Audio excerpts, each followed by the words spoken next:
Greetings. Almost 13 weeks ago, I had shoulder surgery. I can't believe it's actually 13 weeks, but there you go. And if you've seen any of the videos I've done where I've talked about the shoulder surgery, I talked about it beforehand, I talked about it days after, I talked about it some some weeks afterwards. Well, I'm still having issues. But I started having a very strange issue. I actually had two. The first one was I went to do the follow-up visit with the surgeon after 6 weeks. And he put me on two things. One was something called prednisone, and the other one was something called meloxicam. And what he said was that one of them was going to help me to reduce inflammation in my shoulder, and the other one was going to help to relieve some of the pain that I was still having in the shoulder. And it was interesting because he operated up here, but most of my pain is down here. And he said that, with shoulder pain, it actually will sometimes manifest itself in a different place than where the surgery happened. Who knew? So what happened with the first one is that I didn't know that it was a steroid. I never even thought about it. But my glucose numbers were all of a sudden way off the chart. I'm diabetic, and you're supposed to keep your numbers within a certain range, and mine were way high. And it took me basically 4 days to figure it out, which is really stupid of me, where I actually looked it up, found out it was a steroid, found out that steroids will increase your glucose if you don't do something with it. So I adjusted my medications for the last of it because it's only a 7-day supply, and it's weird in the fact that you start off with 6 pills, then you go down to 5, 4, 3, 2, 1. But then there's a little residual for a couple of days. But I monitored, adjusted my medication, and everything was fine. It was a temporary blip. That was okay. So I was taking the second one, which is the meloxicam. And I got through the first 30 days, and I went for the refill. And this was interesting because I started having odd types of symptoms. For instance, I had this hard heartbeat. It wasn't rapid, it was just hard. I mean, bam, bam, bam. And I felt it all day long. And it was affecting me trying to go to sleep, because whether I put earplugs in or not, I heard this heartbeat and I felt this heartbeat. And it was discomforting. I was having trouble eating a bunch of different foods, where my stomach was burning almost all the time. And another weird thing is I was having some trouble swallowing pills. I don't know where that came from, but that was something I had. And I was vacillating between anxiety and depression and anger. Just kind of wild. And it wasn't until last week when I woke up at a little bit after 3 in the morning and I couldn't get back to sleep, and my mind said, I wonder if it's something with that meloxicam that's messing with me. So I go look it up. And what do I see? It can mess with your stomach. This is my terminology. Mess with your stomach, give you anxiety, give you depression. I said, wow. Because when you get that heavy heartbeat, unless you're having a heart attack, which most of the time you actually don't feel it here, you feel it in your arms, it's because it's giving you anxiety. So I said, wow, that's got to be messing me up. I decided, okay, that was like 3 in the morning. I decided I wasn't taking it later that evening. I wanted to see what happened. Supposedly, this is kind of stuff, it got out of your system within 20 to 21 hours. So I would have hit that, and the problem went away. Now, every once in a while, I still will have a slight heartbeat kind of thing when I'm going to bed, because I don't sleep well. Even with my CPAP, I don't sleep well. I move too much. It's just what I do. And sometimes some of the movement, especially when my shoulder still hurts, wakes me up, and then it's a little hard to get back to sleep, because that's what woke me up, my body moving around and the heart's beating a little bit. But it's a lot less than it was before, so I haven't had as much trouble. And once I realized that was working for me, I said, you know what? I should know better. Um, in August, I will have been in healthcare for 38 years. Yes, it's on the financial side, but still, I should know better. I will have my 20th business anniversary in, geez, what's today? Today is the 9th, I think. So on the 24th. So that's 2 weeks away. And most of us have been in healthcare. I should know better. I used to be so much better at this when I was in my 40s.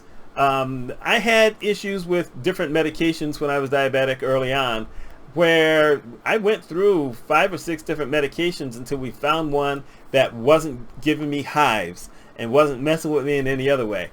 And it was this pin thing. I don't even remember what it was called, but it was like these pins were pre-measured and you just did that, and 4 of them came in it.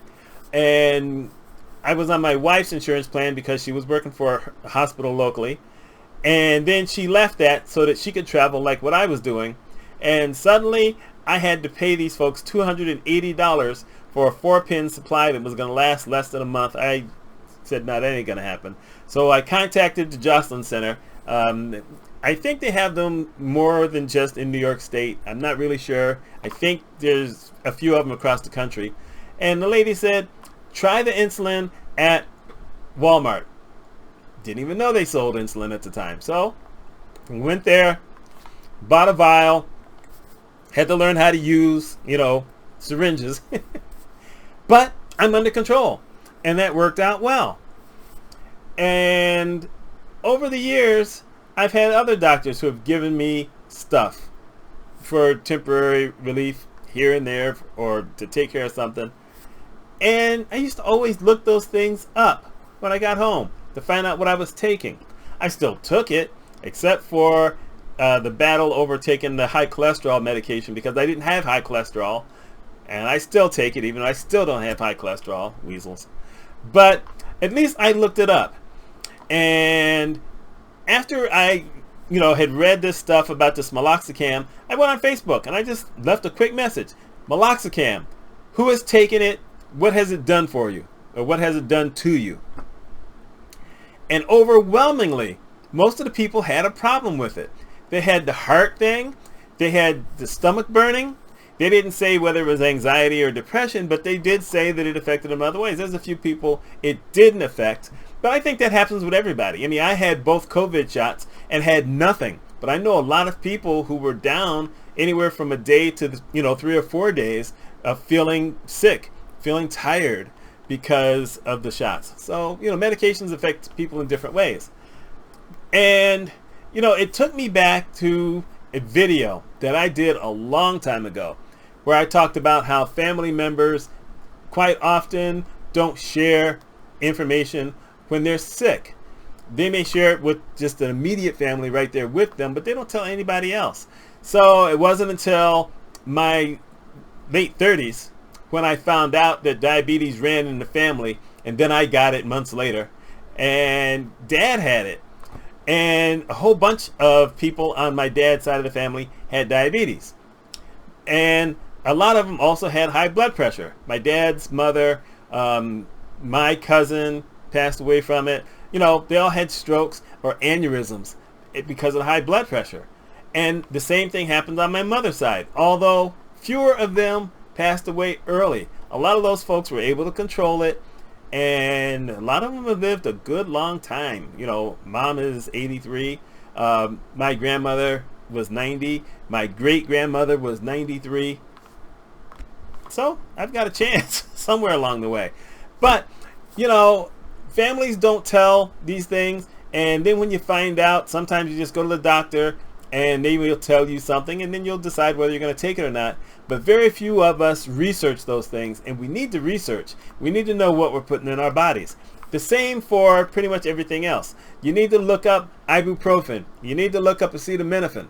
It doesn't matter what the drug name is, the over-the-counter. You need to look that stuff up because sometimes that stuff will mess with your body. I have looked up everything else. I don't know why I didn't look this stuff up. Probably because I've had a lot of other things on my mind. Mom still isn't home yet. I'm still, I'm doing better in overall, but I still, look at this. You can't really see it. I can't lift my arm without help. That's as high as it goes. I can do this, but my elbow's still down there. So I haven't gotten there yet. And that threw off the physical therapy people, because everything else I've been asked to do, I'm able to do except that. And I hadn't even thought to ask them, hey, should I be raising my arm better than this? So they gave me some other home exercises. We have to take care of our own health.